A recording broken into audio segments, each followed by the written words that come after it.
On today's episode, you'll hear an in depth conversation about what video content is working now for manufacturers.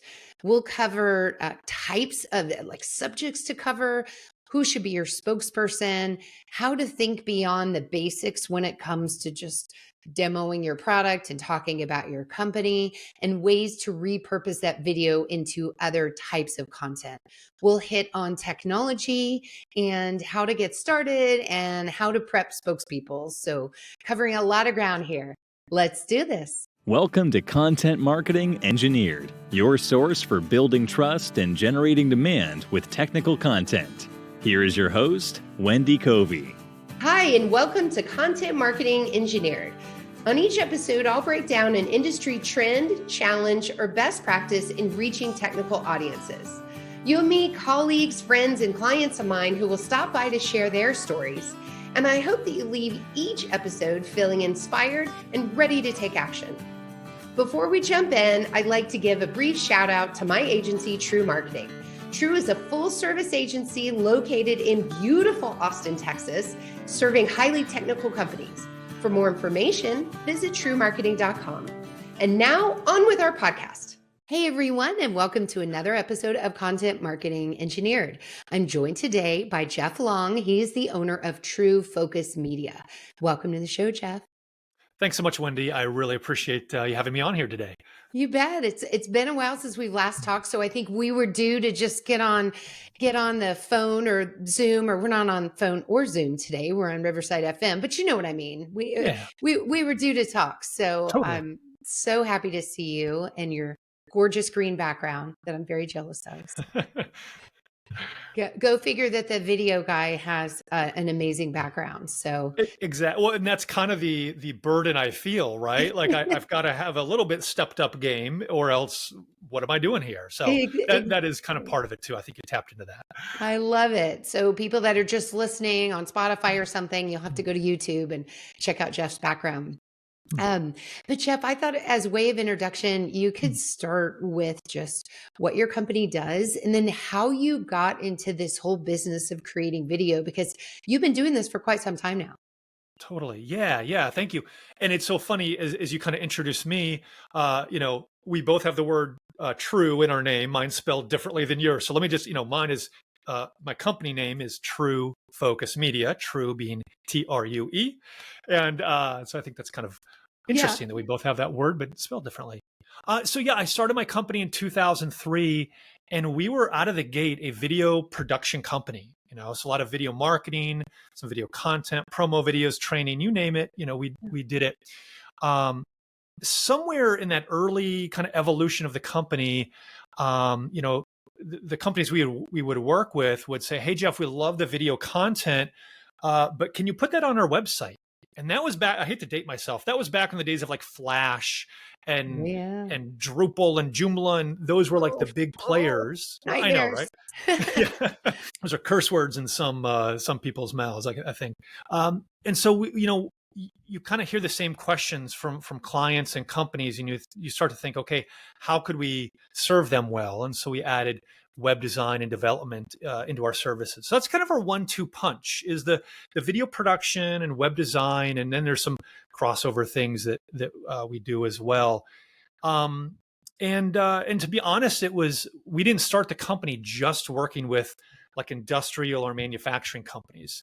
That was an evolution too. We kind of looked up one day and was like, okay, who are some of our favorite clients and projects and industries, and where's the biggest need? And we kind of did this 360 view, and honestly, it was an easy thing that we kind of already knew the answer to, was like the industrial space, duh, like that's where it's at. That's where we can have the most impact. So yeah, I've worked with companies, like Cargill. We've done some really cool projects over the years for some of their regional and even international projects, using like 3D videos and 360-degree virtual reality stuff to more simple like content marketing. And that's probably what we'll talk a little bit about here today, is more the simple content marketing and how to have success with that.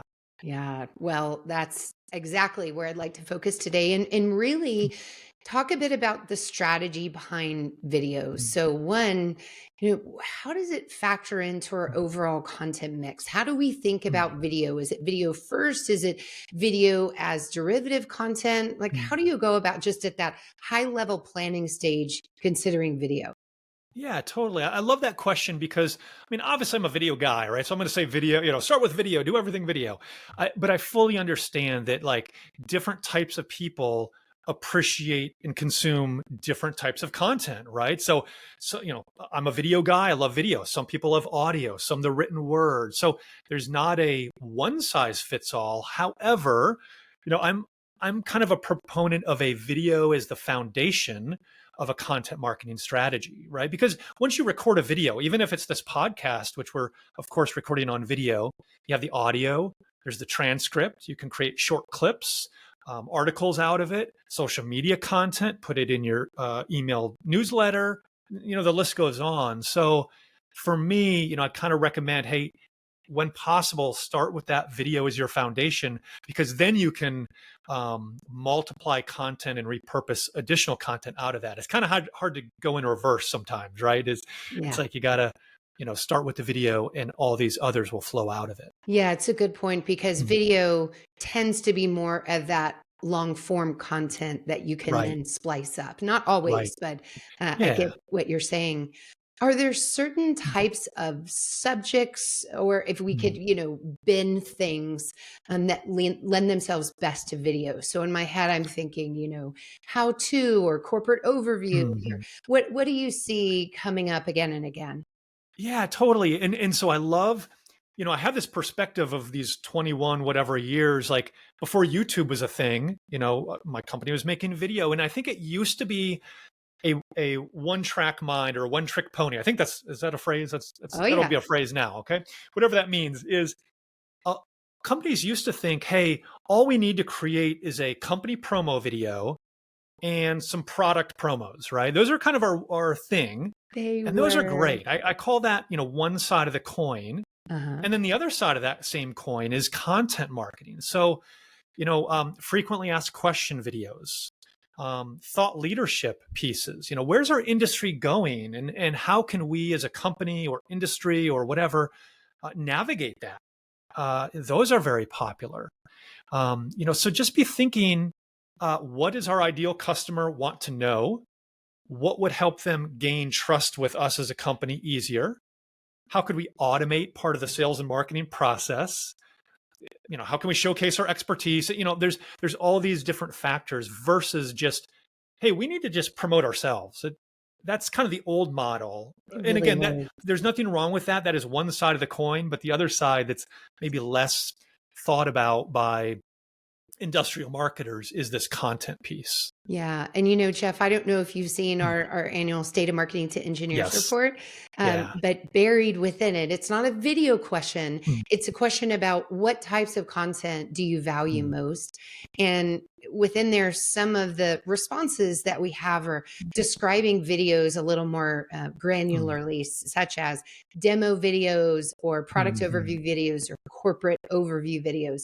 And that corporate one that used to be so popular, you probably won't be surprised to hear is near the bottom of what Mhm. people value. And then those others more in-depth videos come up near the top. So I Right. think you're onto something there. And I maybe I should ask this more poignantly, if that's what I'm looking for, with anybody. Like, have you ever watched a company promo video and been like, man, I really need to hire that company. I need to buy their widgets. I need, rarely does that happen. Yeah. But yet companies think, hey, we need to start with a company promo video.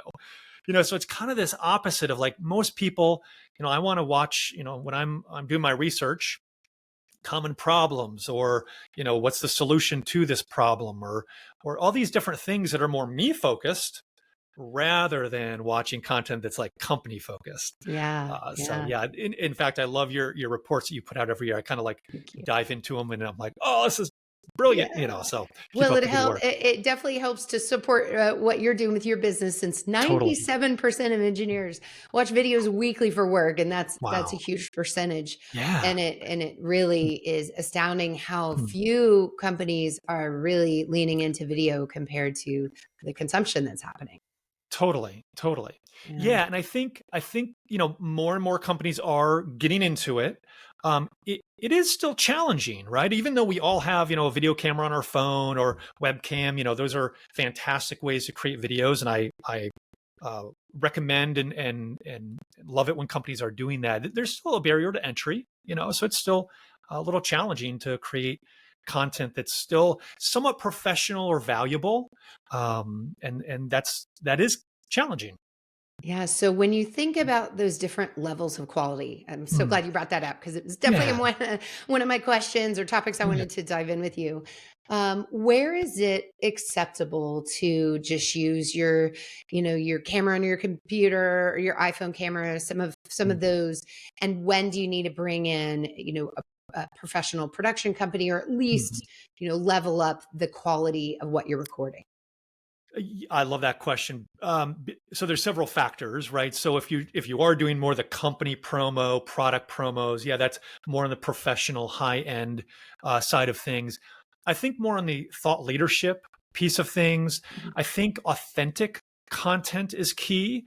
And sometimes that's generational, right? So as millennials and younger, they want more authentic content. They don't want the high polish professional actor, like all that. They actually have a negative connotation towards that, whereas maybe Gen X and older maybe prefer that more. So it's Yeah. really interesting with different generations. So be thinking about that as millennials are getting older and more becoming more in the decision making process and things.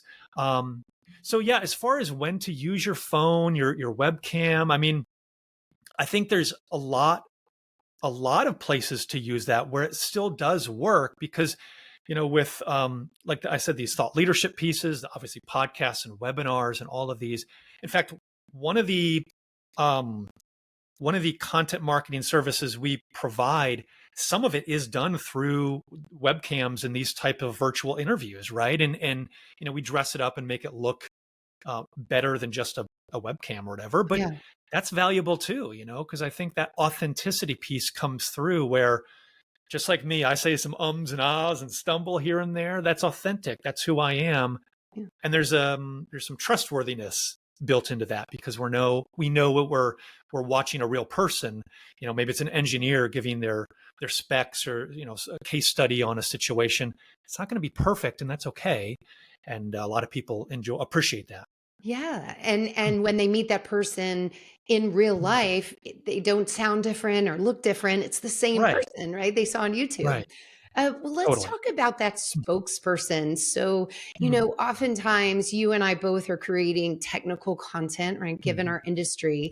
And so obviously we want to have that technical subject matter be the mm. face of this, but Yeah. they're not always very excited about that. So, how does a marketer help prepare that person to go in front of the camera and feel somewhat comfortable about it?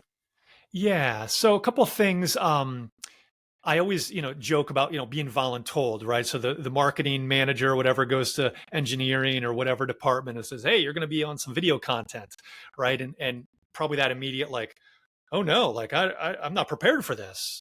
So here are some things I recommend to reduce that anxiety. So first of all, just know that pretty much not many people love being on camera, right? I create a lot of video content of myself. I don't love it. So here are some tricks that I do for myself as well as when I'm behind the camera is I find that when we are teaching a concept, that's easier than when I'm trying to sell something, right? Because there's Mhm. kind of this pressure. It's like, oh, I've got to nail the presentation because this big, big customer is on the line or whatever that is. Whereas if I'm trying to teach a concept, share a case study, talk about something I'm already knowledgeable about, that's a lot easier Yeah. than feeling like there's all this pressure. So I always tell people, teach, don't sell. even if you're in a selling environment, I think teaching is beneficial to showcase your expertise, and it helps with the know, like, and trust factor. Um, Another thing is, and I find this especially with engineers. Okay, so no offense, engineers. I kind of have this mindset myself, so I'm not stepping on toes because they're my own. But a lot of times, the engineering mindset wants to script every word because perfection is the goal, right? That's what their strength is. And so you would be amazed at how many times we come to a video shoot and the person has a detailed script written out, and Oh. I somehow they think they're going to like read the script and like lower it and read it and lower it. Like it's not going to work, right? Yeah. So I always, when possible, try to have people write out maybe bullet points and have that. In fact, right now I have some bullet points on my Apple Notes app about just some thoughts. You didn't send me these questions ahead of time, but I just kind of wrote out some thoughts. I have a bullet point that says bullet points, not scripts, right? So I'm kind of practicing what I You have a preach. bullet point about bullet points. I love Exactly. it. So meta. Yeah. So I don't have a script. I'm not Yeah. reading. I'm just kind of, because usually if you're being voluntold, you are an expert of some sort. There's something of value that you can, you can present. Mhm. And so, rely on that. I think it's easy to get freaked out and all this stuff, especially when a camera goes on, whether there's a red light, blinking red light or not. Right. People kind of get weirded out. I totally understand that. Yeah. Um, and then lastly, I mean, I could go on, but lastly is I find that if you imagine just one person, and it could be a coworker, it could be your favorite customer or client or family member, I don't know, just somebody that you kind of feel at ease with Mhm. or enjoy talking to, just envision them in your head and have that conversation with them. It's not, if I thought about, all the people listening to this podcast, I would probably get a little anxious, a lot of nerves going on. And so when you're recording video content, just think about maybe one person you're trying to affect, teach, showcase your expertise. And if you do some of those things, I find that your anxiety will reduce, will lower. I love that. I do. And I've noticed over Mhm. time, I've gotten way more comfortable, Mhm. right? As I forget what episode we're on, but I have over 100 in the can now, right? Nice. So Nice. the more you do something, the better you get at it, the more at ease you feel. And so my dream scenario for the marketers listening is that for a given campaign or division or whatever it is, they have a spokesperson that can show some continuity, not only between conference presentations and podcast and contributed articles, because that just helps when you have a face behind that campaign, but Mhm. then continuity over time, so where they Yeah. can build up those skills and just get better at it. So that's Yeah. ideal. We don't all have that luxury, but when you can, it works real well. And you bring up a good point about like practice brings improvement, right? You'll never be Yeah. perfect and all that. I've been doing this for 21 years, whatever. I still stumble, but it's fine, because the content is what matters, not the perfection. Yeah. Yeah, Yeah. so it's practice. Okay, so I have a question about a Mhm. couple of video types, and I want to hear, like, are you pro or con Mhm. these days? So Nice. one is, what about these videos that salespeople create, and they may go, use it as part of a thank you for the meeting today, like a Mhm. video recap, or they might do an introduction of something and send it to you via chat in LinkedIn. What do you think about those? Are people positively receiving these or Y- mixed Yeah, so bag? in my experience, both what I've seen personally as well as with the companies I've worked with, I think Es- especially if you compare it to a lot of times salespeople will, let's say, it kind of spam others, right, through LinkedIn, personal message or otherwise, email, etc. I was doing some consulting with a company, and they had, I think, their two top salespeople on the phone, and I knew their sales team was kind of struggling, and so I said, "So tell me about your sales process." And Yeah. so one guy was like, "Well, I find people on LinkedIn and I message them, reach out and uh, uh, request the connection, whatever. I say, hey, here's my sales brochure. Let me know if you want A, B, or C. And I'm just like, Oh, wow. kind of let this awkward pause, hang. And I'm like, well, I mean, how's that going? Uh-huh. Kind of knowing that it wasn't going well. And, Yeah. he kind of was like, well, it's, and I feel bad for that because that maybe used to work. And maybe that was really the only option or one of the few options. But like you mentioned, I think when done right, when being customer centric and value driven, I Hmm. think sending out a short, Loom video or something Yeah. ahead of time or afterwards, just thanking them and maybe giving a recap can be successful. So I think if done with the right attitude and spirit, it can be very beneficial, especially if it's customer focused. Yeah. Okay. Okay. Good. How about those whiteboarding videos that everybody used to create? Are those still a thing? Yeah. So there's definitely trends with different types of videos, right? It's always Yeah. changing, for better, for worse. I, I mean, personally, I don't think they're effective. I think they're kind of dated. Granted, I'm in the kind of video and marketing, so I see Sure. past, present, future, all that. And so, short answers, I think they're kind of dated. Hey, see, I'm exposing my dated view of things too. Well, No, I agree. That's and my gut too. I've seen him be really effective at mm, teaching technical concepts. So I have, sure, although I was like, oh, I don't want to let that format go. I now realize it's just evolved to something that looks a little more modern. Utilizing ex- exactly. scripting and Canva and imagery, and just it's moved to other things. So Right. to that point, what are you seeing trending Mm. and looking really modern these days? Yeah, and let me say with the whiteboard thing, I think a lot of it is um, if that's your only piece of video content for this month, this quarter, whatever, then yeah, there's a lot riding on it. But if you're creating podcasts and webinars and you know putting video content in your email and social and all this, okay, if you do a whiteboard video, that's fine. It could be because it's Yeah, one of many pieces got of you. content. Yeah. So there's a lot less riding on it. Hmm. Um, but yeah, as far as content that I'm seeing that is working, again, it's that authentic Mm, type content, yeah. So it's the salesperson that um, is doing a good job of explaining his products, but in a non-salesy way. Maybe even doing a realistic product comparison between product A, B, and C of their own products, or heaven forbid, maybe even competitors. And he's being really generous with like pros and cons of all of those, right? Yeah. Because that shows his or her expertise, as well as like, hey, let's be honest, not every product is 100% perfect, right? There's some pros and cons to all of those. Sure. So if Um, you had to choose between an animated version of that topic and having an actual subject matter expert from the company come on and explain it, what I'm hearing is have the more authentic, have that person there, put a human in front of this. that's exactly what I was going Yeah. to say. Yeah, we humans react to humans, right? We want to see other people.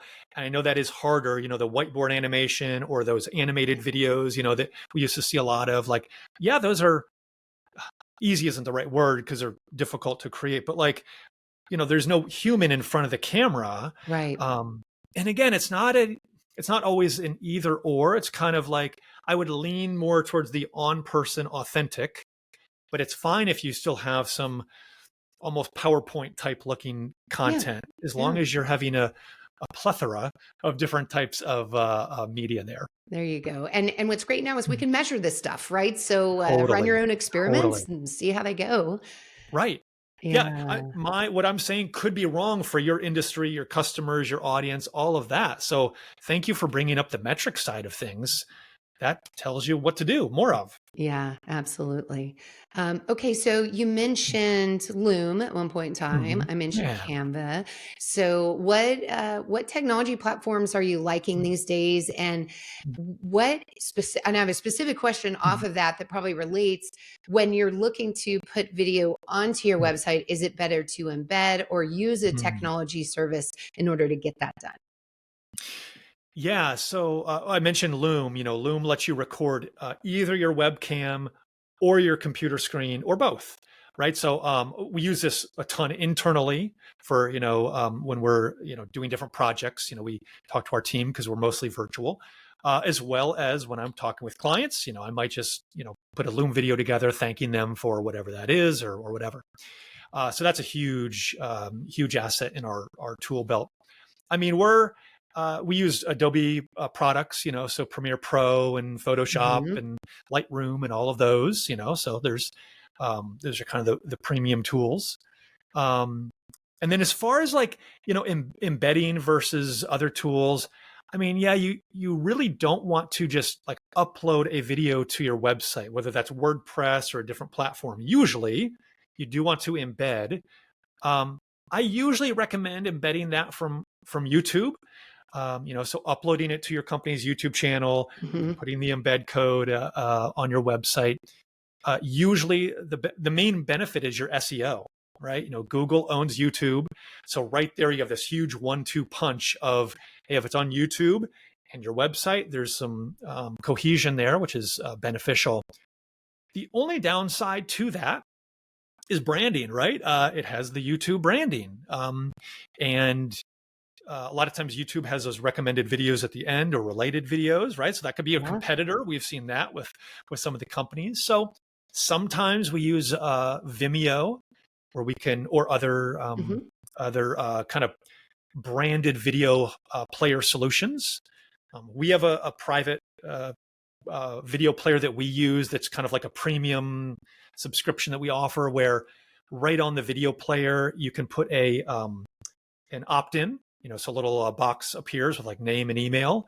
And so we can go from like knowing, oh, wow, we had this many, hundreds or whatever of viewers. So like, wow, now we know exactly who is interested in this video because they're giving us, or the client, their name and email. That video player also has like a cool call button. So if you're on your phone, you can like call right from the video. So, there are other options besides just YouTube, like Vimeo that I mentioned and others. But most companies want to use YouTube for the SEO factor. Yeah. And a note of caution too, don't just upload your videos to your CMS in their massive size, because that'll slow down your website and really impact your search results too. So yeah, good point. Don't do that. Good. Okay. So how has AI solutions impacted video? What weird things, good things, bad things? What have you seen out there? What would you caution people to try or to avoid? Yeah. So, I mean, video is like super exciting, super like, okay, what's happening here? All of that, super exciting and confusing all at the same time, right? In fact, just this morning I was doing some AI imagery work, which was fun. So I'd say, dabble with it, get comfortable with it. It's not going away, for better, for worse. I think with most things, the companies that are on the leading edge are probably going to be kind of above the thing. Everybody's like, oh, this is going to take jobs and do all this, and probably it will to some capacity. I don't know. I'm no fortune teller, but I do think there's benefit in it. I think probably, like a lot of people said, like it's a tool. It's not like the end all be all. And I think as far as industrial companies, even though AI based video is here and coming and getting better, it's probably a little more challenging for industrial companies to type in, hey, we need this product or this part or whatever, and get an AI result. So I think maybe there's a little longer runway. But yeah, we're kind of using the tools at our disposal. But it doesn't replace like a human brain or best practice. It's kind of the foundation, or the kind of a jump start, and then you kind of have to tweak it and improve it and go from there. Doesn't replace your company message or your storyboard or all of that. No, yeah, it doesn't. It doesn't. What about the whole avatar thing? Like, okay, my engineers don't want to be on. What about using a robot, like a fake avatar? Right, I don't know what word we should call it, but you know what I'm asking. Right. I mean, that might get to the point, or and probably sooner than later, of something like that, right? And probably at first, for the first year or 3, whatever it is, it'll be super weird and cringy and all that. And then after a while, people accept it. I don't know.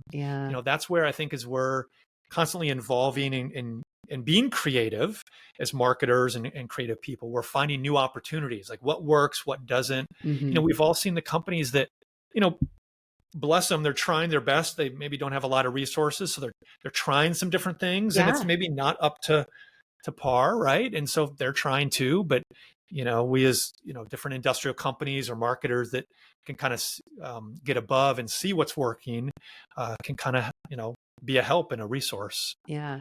We were kicking around. I found this company where you pick your avatar, so it doesn't look like anybody at your company, right? It's its own person. And we thought, okay, so are we going to now create a LinkedIn page for them and create this whole like fictitious sort of persona that's our virtual spokesperson for the company, like a mascot? Like that doesn't feel right. That doesn't feel authentic. But the future of having like a Jeff Long AI bot that looks like you and sounds like you, but it saves you the time of presenting that script. Maybe we're going to get there, and maybe that's okay. Totally. I don't know. Yeah. I mean, we definitely could. And, I think that's where the companies that are thinking, how could we leverage the power of this, the AI Jeff or, whatever, it could be pretty powerful. And so, it's exciting to think about. I'm here for it. I'll have to have you back on in a year or two where we can look back at this and laugh and, whatever. Or will it be me? It might be, or maybe it's like Jeff Long for hire, or the AI version of you. Good. Well, I guess reflecting on all, we've covered a lot of ground here. What parting advice do you have to companies that are a little bit behind in video, just getting started, like where to start or how to tackle this or what to keep in mind? What would you suggest to them? Yeah. So I think kind of two big things is what I call a content roadmap, right? Like what do you talk about? A lot of times companies, again, they think, hey, we just need to talk about ourselves, which is a time and a place, 100%. So we've talked about like case studies or frequently asked questions or thought leadership pieces, or even, Wendy, taking your report. I've done this myself. Take pieces of reports and commenting on those, adding my own spin, my own expertise. Like there's value in that. And so I think for the company that's looking to get started with more video content is create that content roadmap. What could you talk about every month? And then who is maybe positioned to talk about that? Whether it's executives or sales or marketing or engineering, whatever that is, whatever people in departments. Most companies have brilliant, amazing people in their companies. Why not highlight that? Why not showcase their expertise? So that's kind of the first thing, is the roadmap. And then the second thing is distribution, meaning, of course, put it on your website, these, video pieces, of course, your website, social media, YouTube, LinkedIn, et cetera. But also be thinking about, okay, where else can we post, these things? So just a couple brief things that I put in my bullet points is your email signature, right? So imagine, if a company has, let's say, 100 employees and they're creating weekly content. What if you had, hey, check out our latest video value bomb, and it could link to your website where you have, your weekly pieces of content. Also think about like, how do you use content with trade shows, right? So we have a thing called Trade Show TNT, and the purpose is help you explode your visibility before, during, and after the trade show. So like what content could you create that would not necessarily be like bragging pieces, like, hey, look at us. Again, time and a place for that, 100%. But like, could you highlight the show organizers or the city or the different sponsors that aren't competitors? Like, how could you kind of leverage that for win-win opportunities? So I guess all that to say, there's so many more opportunities than most companies are thinking of besides, hey, let's just promote our company and our products. To me, that's like 2 options out of like 50 that you should consider with your content marketing. Wow. Fantastic advice, Jeff. Thank you. That was a lot of parting advice. I love it. Where can people learn more and connect with you? Sure. Yeah. Very active on LinkedIn. But if you go to truefocusmedia.com, that's my company's website, and you can find our LinkedIn, YouTube, and other channels out there as well. Awesome. Well, I really appreciate you being here today. Thank you. Thanks so much, Wendy. Thanks for joining me today on Content Marketing Engineered. For show notes, including links to resources, visit truemarketing.com/podcast. While there, you can subscribe to our blog and our newsletter and order a copy of my book, Content Marketing Engineered. Also, I would love your reviews on this podcast. So please, when you get a chance, subscribe and leave me your review on your favorite podcast subscription platform. Thanks and have a great day.